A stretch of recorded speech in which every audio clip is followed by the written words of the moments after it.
பையன் ஒத்துக்க மாட்டேங்கிறான். நீங்கள் தான் சாமி சொல்லணும், எனக்கு இன்னொரு திருமணம் வேணும், என்னால் தனியாக வாழ முடியாது அப்படின்னு நிற்கிறார். பையனுக்கு அம்மா இன்னொருத்தரை திருமணம் பண்ணி அவர் நம்மளை பார்க்கலைன்னா, நம்ம அம்மாவை பிரிஞ்சு அம்மாவை நம்மளை பிரிஞ்சு வாழ்க்கை என்னென்ன போயிடுமோங்கிற பயம் குழந்தைகளுக்கு இருக்கும் தானே.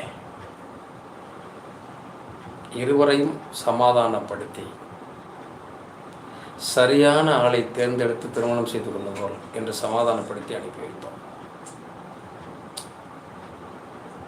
வாழ்க்கை என்பது எல்லாருக்கும் ஒரே மாதிரி அமைவதில்லை. வாழ்வாதாரம் என்பது எல்லோருக்கும் சரியான பாதையை கொடுப்பதில்லை. ஒவ்வொருவருக்கும் ஒவ்வொரு பாதையாக இருக்கிறது. ஒருவருக்கு கல்லும் முள்ளுமாக இருக்கிறது.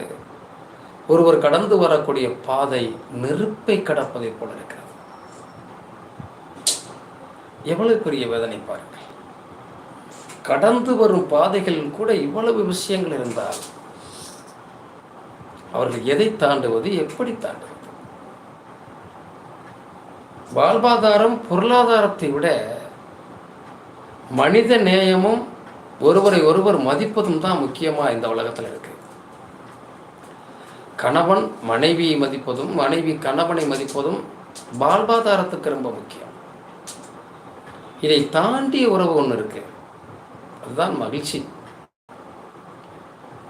குடும்பம்னா குழந்தை மனைவியோட மகிழ்ச்சியாக வாழ்றதுதான். அதை தாண்டிய விஷயம் இந்த உலகத்தில் இல்லை. நான் எப்போதுமே உங்கள்ட்ட சொல்றது அதுதான். ஒரு ஜாதகத்தில் இருதார யோகம் என்பது நூற்றுக்கணக்கான பேருக்கு இருக்கு, ஒருத்தர் 2 பேருக்கு இல்லை. லட்சம் சாதகத்தை எடுத்தால் 70% 70,000 பேருக்கு தாரதோஷங்கள் இருக்கு. எல்லாருக்கும் அந்த பிரிவையோ வருத்தத்தையோ இழப்புகளையோ தருவது இல்லை. அதற்கு காரணம் நான் ஜோசியம் பார்த்தேன், ஜாதகம் பார்த்தேன், அவங்க சொல்லலை அப்படிங்கிறது இல்லை. அவர்கள் சரியாக பார்த்து சொல்லியிருக்கிறார்கள். தோஷத்தையும் பார்த்துருப்பாங்க, யோகத்தையும் பார்த்துருப்பாங்க. பூர்வ புண்ணியன்னு ஒன்று இருக்குல்ல நமக்கு, அந்த பூர்வ புண்ணியம் சரியில்லாத போது இந்த மாதிரி நிலைகளெல்லாம் சில பேருக்கு மட்டும் ஏற்படுகிறது.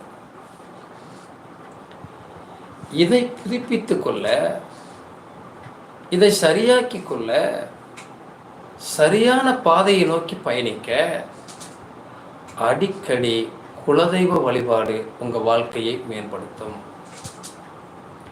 இந்த மாதிரி பிரச்சனைகள் உங்களுக்கோ உங்கள் குழந்தைகளுக்கோ வராமல் இருக்க வேண்டும் என்றால் குலதெய்வ வழிபாட்டை சரியாக செய்வதை நீங்கள் ஒருபோதும் மறக்கக்கூடாது, மறைக்கக்கூடாது. குலத்தை காப்பது குலதெய்வங்கிறோம். முதல் முடி குலதெய்வத்துக்கு போடுறோம். ஏன்? காது குலதெய்வம் கோயிலை வச்சு குத்துறோம். ஏன்? குலதெய்வம் கோயிலில் காது குத்தி மொட்டை போடணும்னு வேண்டியிருக்காங்க. இது பரம்பரை பரம்பரையாக நமது சமூகம் செய்து வருகிறது, நமது சமுதாயம் செய்து வருகிறது, நம் கலாச்சாரம் செய்து கொண்டிருக்கிறது. காரணம், முடி என்பது கேது, குல தெய்வம் என்பது நம்மை காக்கக்கூடிய பரம்பரை தெய்வம். குலதெய்வம் கோயில் போய் காதை குத்துறது இல்லை, காதை கிழிக்கிறதும்பாங்க. ஆண் குழந்தையாக தான் குத்தி விட்டுருவாங்க இல்லையா, வளையத்தையாவது போட்டுருவாங்க இல்லையா. குத்தி கிழிக்கிற போது அந்த ரத்தங்கள் வெளிப்படும். அந்த ரத்தத்தை நம் குலதெய்வத்தில் இருக்கக்கூடிய அதிதேவதைகள் சுவைக்குமா, சுவைச்சு நம்மளை வாழ்த்துமா. என்னுடைய வாரிசு வந்திருக்கு, இந்த வாரிசுகள் வளமாக இருக்கட்டும், நலமாக இருக்கட்டும், நீண்ட ஆயுளோடு இருக்கட்டும்னு வாழ்த்துக்கிறது குலதெய்வம். அதுதான் குலதெய்வத்தம் கோயிலில் வச்சு காது குத்துறது. மொட்டை ஏன் அடிக்கிறோம்? தாயினுடைய வயிற்றிலிருந்து அந்த குழந்தை பிறக்கிறது, அப்பாவினுடைய விந்தணுக்களிலிருந்து அந்த குழந்தை உருவாகிறது. இந்த ஜனனத்தில் அது பிறவி எடுத்த பிறகு அது வாங்கி வந்த கர்மாக்கள் எல்லாம் இந்த முடி, அது முடிஞ்சு போகும். அதோட கேதுங்கிறது முடிச்சு விடுறது.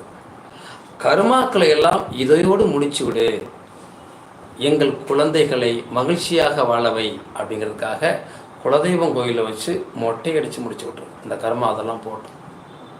அப்பாவளி கர்மா, அம்மாவளி கர்மா எல்லாமே தீர்ந்துருட்டோம் ஐயா.